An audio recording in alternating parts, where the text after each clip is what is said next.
Corpo e mente em equilíbrio. Oferecimento Check-up. Resultados a serviço da vida.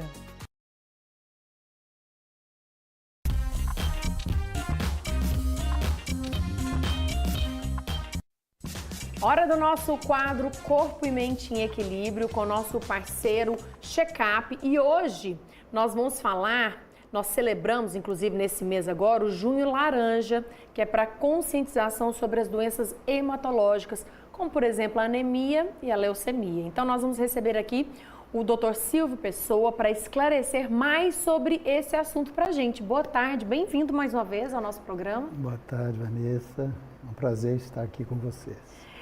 Esse mês falando sobre essa data, né? Sobre Junho Laranja. Sim. Por que em primeiro lugar, antes da gente entender bastante sobre as doenças hematológicas, é tão importante uma data para conscientizar sobre isso? No Brasil, né, o Ministério da Saúde tem várias datas comemorativas. Então, usa-se essas datas, acredito que aleatoriamente, né, para definir uma conscientização maior da população sobre algumas doenças. E o que são as doenças hematológicas, né? Que eu comentei algumas delas, leucemia e também a anemia, mas eu queria que você explicasse no âmbito geral o que são elas. Existem inúmeras doenças hematológicas. Anemia e leucemia são algumas delas. A gente tem que lembrar que a anemia é uma consequência de alguma coisa, não é a doença em si. Né? Se eu tenho anemia, é porque eu tenho uma doença de base que está levando à anemia propriamente dita. Então, quando se vai fazer o diagnóstico, vai fazer a pesquisa da pessoa que tem anemia, é necessário que se ache a causa, porque é a partir da causa é que se vai fazer o tratamento adequado. E aí, falando então, já que você falou da anemia, a gente também tem a leucemia, que já é uma doença mais grave e aí sim é uma doença hematológica causada ali por questões sanguíneas, né? Se a gente for analisar, né, a produção do sangue, né, então nós temos a medula óssea, nós temos o tutano ósseo, que é onde se formam as hemácias, os leucócitos e as plaquetas, que são as células sanguíneas. Então, quando tem um processo de leucemia, o que acontece? Esse ambiente, esse microambiente da medula óssea, ele é substituído por células leucêmicas, células neoplásicas. E a partir daí, como esse osso, esse local de produção de sangue está invadido, então nós vamos ter as consequências, né? Que seria, quais seriam as consequências? Seria diminuição da produção de glóbulos vermelhos, anemia, diminuição de células sanguíneas leucocitárias normais, né? Que teríamos então propriamente ditas, os pacientes portadores de diversos tipos de infecção, né? E a plaqueta é um fragmento de uma célula sanguínea que vai fazer a coagulação do sangue. Então, o paciente predispõe a ter episódios de sangramentos. E ambas doenças, né, em suas diversas doenças, a detecção é muito prática, feita através de um exame sanguíneo. Ali, qual tipo de exame, por exemplo? Hoje, o exame básico mais importante para se fazer diagnóstico de anemias, de leucemias, é o hemograma. Né? O hemograma, o que ele vai ter? Ele tem uma parte que vai ver a parte de hemácias, né? A parte de anemia propriamente dita, de leucócitos e plaquetas. Então, a partir do hemograma que se vai fazer a perspectiva de a pessoa ter ou não ter uma leucemia, uma anemia. Agora, a partir daí, são necessários exames, que são exames que vão abordar de uma forma mais agressiva ou mais importante para se fazer o diagnóstico propriamente dito. Né? Como que se faz isso? O que pode ser feito? Então, pode ser feita a abordagem da medula óssea, né? Que é o tutano do osso, através da aspiração desse material para se analisar ao microscópio essas células, né, que é uma forma de analisar, e existem outros exames que são complementares, que vão ajudar nesse diagnóstico, como a imunofenotipagem na medula óssea, o cariótipo de medula óssea, biópsia de medula óssea, todos eles que podem ser feitos a nível diagnóstico de laboratório. Por exemplo, o check-up, ele oferece todos esses exames de uma forma bem definida, bem tranquila. Quais são os sintomas que chamam a atenção para que a pessoa tenha que aprofundar, procurar um profissional e fazer esses tipos de exames? Então, por exemplo, um sintoma básico seria a pessoa ficar com um cansaço maior que o habitual. Né? A pessoa tem um hábito de fazer prática de esporte. De repente, não está conseguindo mais, né, se fazer aqueles exercícios que ele fazia.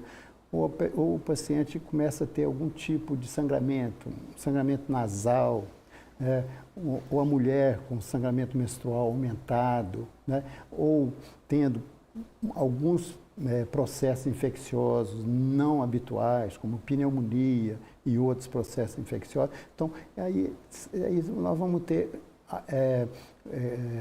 sintomas que vai levar à possibilidade, né, se procurar um médico, de diagnóstico das doenças hematológicas neoplásicas.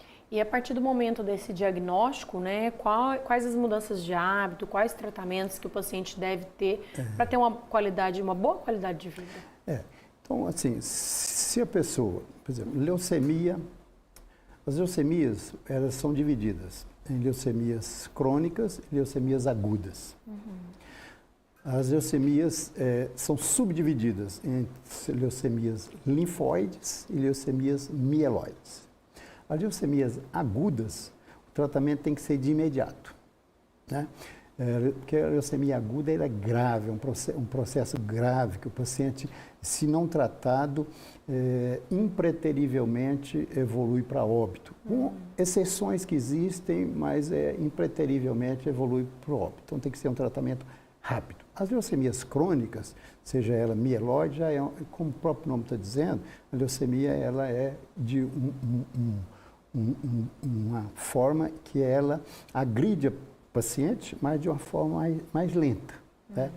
E outra coisa que é importante, talvez a gente chamar a atenção, quando a gente fala em leucemia crônica e leucemia aguda, né? A leucemia aguda, normalmente, ela não vai ficar numa fase de ficar assim, a leucemia agora é crônica, porque passou muito tempo. Não, ela é sempre aguda. Né? A leucemia crônica, alguns tipos dela pode acutizar.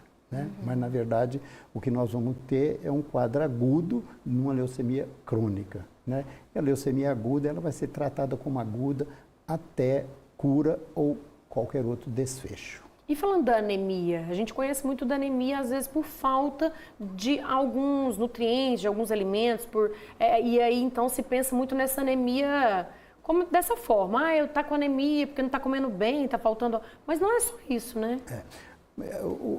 Se a gente for analisar por faixa etária, né, na criança que está em fase de crescimento, né, que às vezes tem uma alimentação não adequada, então tem um risco aumentado de desenvolver anemia, principalmente por deficiência de ferro. Então, na criança, em fase de crescimento, etc. Na mulher, em fase adulta, né, tem um risco de ter um sangramento menstrual aumentado e levar a anemia por deficiência de ferro. E de uma forma geral, no adulto nós vamos ter anemia carencial por deficiência de ferro, na maioria das vezes por perda de sangue. Seja perda de sangue na mulher menstrual, seja na mulher ou no homem, uma perda gastrointestinal, que pode levar a uma anemia carencial. E outras anemias carenciais que existem, anemia por deficiência de vitamina B12, por ácido fólico, às vezes zinco, às vezes está associado, né? Então tem outras anemias que são carenciais e é uma questão alimentar. Né? A gente fala assim que a alimentação adequada é aquela em que você coloca no seu prato e olha para ele e está colorido. Esse aí é a alimentação adequada para você evitar a anemia carencial. Agora, leucemia e essas outras aí não faz parte, né, em termos de prevenção à alimentação. Apesar que a alimentação saudável, ela ajuda a todas. Muito bem. Muito obrigada, viu, por trazer, assim, mesmo que de forma prática e rápida, um pouco sobre as doenças hematológicas, viu, doutor? Seja sempre bem-vindo aqui ao programa. É um grande prazer estar aqui. Muito obrigada. Muito bem, doutor Silvio deu aí para você essas orientações, né? E como a gente acabou de falar, junho laranja é esse mês de alerta para as doenças hematológicas, como anemia, leucemia e muito mais. E o diagnóstico precoce pode fazer toda a diferença. Então, se você sente, como ele acabou de falar, cansaço constante, palidez, tontura ou tem histórico de doença no sangue, não ignore os sinais não, viu? Procure um médico para cuidar da sua saúde. E com quase 30 anos de tradição, o check-up ele é referência em Uberlândia e região na realização de exames laboratoriais e de imagem também. O laboratório conta com equipe especializada em hematologia, equipamentos modernos, qualidade reconhecida com certificações, como por exemplo a ONA nível 3. Então, para cuidar da sua saúde com precisão, com empatia, a gente agora mesmo, pelo telefone, anota aí, caneta na mão, 3303.000. E aproveite também que o check-up tem condições especiais para exames particulares, viu só? Check-up, resultados a serviço da vida.